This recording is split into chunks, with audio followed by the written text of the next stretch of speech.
going to dive into now Unit 6, and that's going to be Trig Identities. And I'm going to break this video up into 3 parts, and they're going to progressively get more interesting as we go through them, but we are still going to keep it fairly basic. We're not going to dive into it in the depth that the calculus teacher may want you, but again, if you're going to the calculus, you're going to want to definitely revisit this before you show up for that course.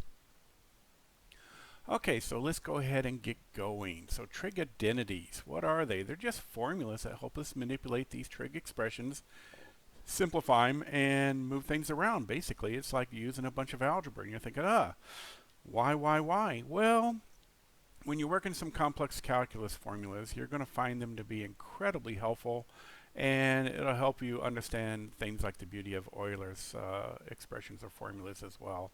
Really cool stuff out there. So moving on. So we've talked about some identities in the past, and the first ones you were exposed to, and this was even back in possibly geometry, was your reciprocal identities, where sine was 1 over cosecant, so on. So we have 12 of these, but our 3 basic ones are listed right here. And using algebra, we can manipulate these things. I can multiply by sine on both sides, sine of x on both sides, and I'll get, see, I'll multiply over here, cosecant x, sine of x is equal to 1. I can also divide by cosecant and get sine of x is equal to 1 over cosecant of x, so on. Okay? So we can really manipulate these identities quite a bit. So reciprocal identities are pretty important. You're going to see a lot of that. The next one is the quotient identities. We call them quotient because they're basically fractions. You're going to have tangent, and we talked about this one. Tangent is slope, which is delta y over delta x, and that's just going to be sine over cosine. We can even use the cotangent one. It's not on here, but we can. Cotangent of x is equal to the cosine of x over the sine of x. So they pop up, and we're going to use these frequently as well. Moving on. Pythagorean identities, these are massively huge. We have, of course, and I have a little bit of a video on this and where this comes from, a squared plus b squared equals c squared. And given the unit circle, the radius is 1, this is how we can work this out. And even when we do a scale factor, we dilate that circle, it still comes out to be 1 when we do it all together. But I want to show you something interesting. These are also, I didn't talk about these are also Pythagorean identities. Now, let's take this one right here, but I'm going to go ahead and write cosine squared x plus sine squared of x is equal to 1. And I can divide any side of the equation as long as I do it to all parts on both sides. I could do anything I want. So look what if I divide it by cosine squared of x. I'm going to divide that. Okay. And what I really have is cosine squared of x over cosine squared of x is just 1. Sine squared over cosine squared, well, that's your tangent. And then, of course, cosine is the reciprocal of secant, so we're going to have secant squared right here. And that's how these are derived. And I'll do the same thing for this one over here by dividing by sine instead of cosine. So we can derive these, and these can be rewritten in different ways. I can have secant squared x minus tangent squared of x is equal to 1. So look for the variations on how they are when we go to simplify these things. Basically, if you see something squared plus or minus something squared and a 1 involved, there is a Pythagorean in there somewhere. Okay, our even, odd, and cofunction identities. And we also have tangent of negative x is equal to, and that's going to be an odd one, so it's going to be negative tangent of x. All right, so that one wasn't listed on here on the original notes at wherever I got these from. But here we have even, okay, and here we have odd, and this is also odd right here. Odd, there goes my dyslexia. All right. So these come in handy here. So if you see something like a sine of a negative x or a cosine of a negative x, I want your brain to go and think, okay, we may be dealing with an even odd. And there's ways that you can rewrite this. Get that negative out of there.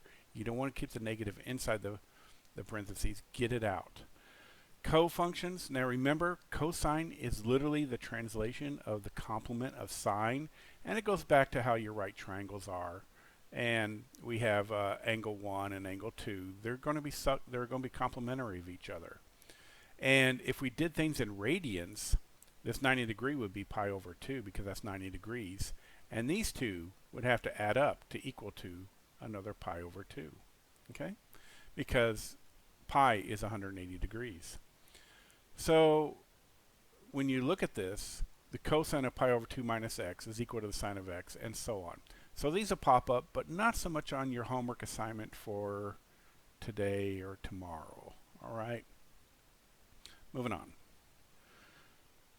So what we're going to do is we're going to start simplifying our trig identities. We're going to take these expressions and simplify them as much as possible using the known identities that we have. Now, in college, I never really memorized my trig identities outside of the Pythagorean and the basic ones that I just went over, plus a few others. We have double angle identities and things like that.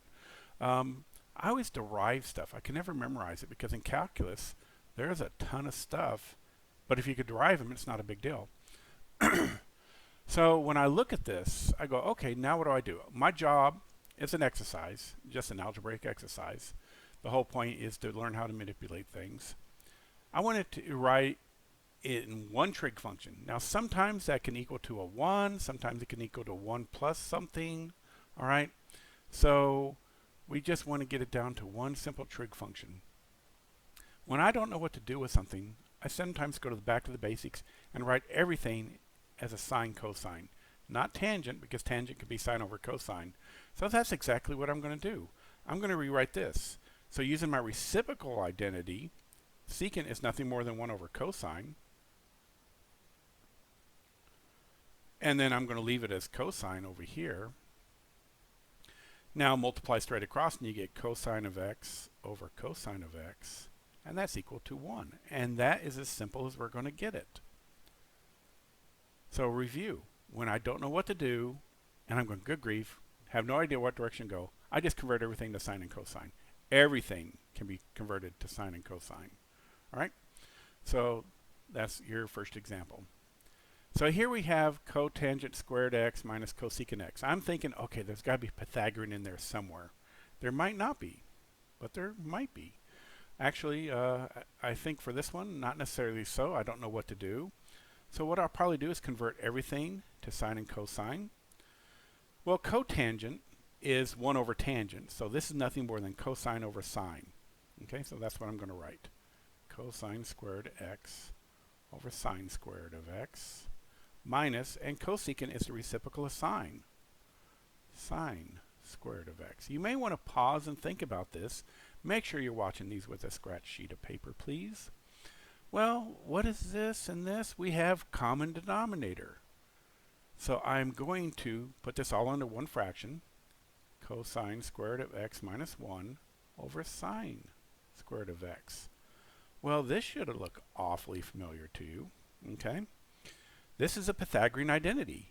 Cosine squared x plus sine squared x is equal to 1. All we're doing is subtracting the 1 and moving the sine squared x to the other side. So, I mean, I can show you real quick. So we have sine squared of x. I kind of wrote it backwards. Plus cosine squared of x is equal to 1. So I want to subtract 1. So I have sine squared of x plus cosine squared of x minus 1 is equal to 0. Then I'm going to subtract sine squared.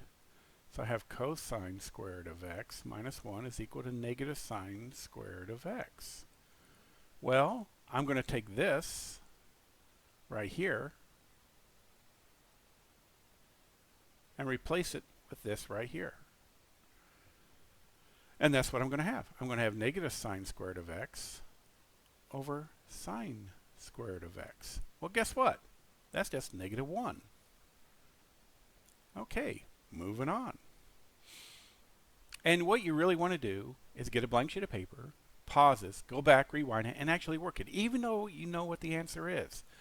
Pencil to paper, changes your brain more than just watching a video. So here, guess what? We have a negative inside here. I am thinking my even odd identities here. And that's exactly what I'm going to do. I'm going to pull out, because this is an odd, so it's going to be negative sine of x.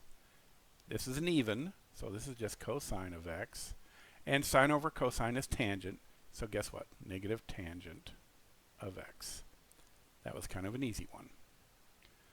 Okie dokie. So again, when I don't know what to do, I convert everything to sine over cosine, and that's exactly what I'm going to do with this secant. That is sine of x. Secant plays with cosine, so it's 1 over cosine of x. So I have sine of x over cosine of x, and guess what? That's my tangent, that's my slope. Tangent of x. Yippee-yay, and we are a happy campers. So I'm going to close this one out, and I'll start part 2 in a second or two.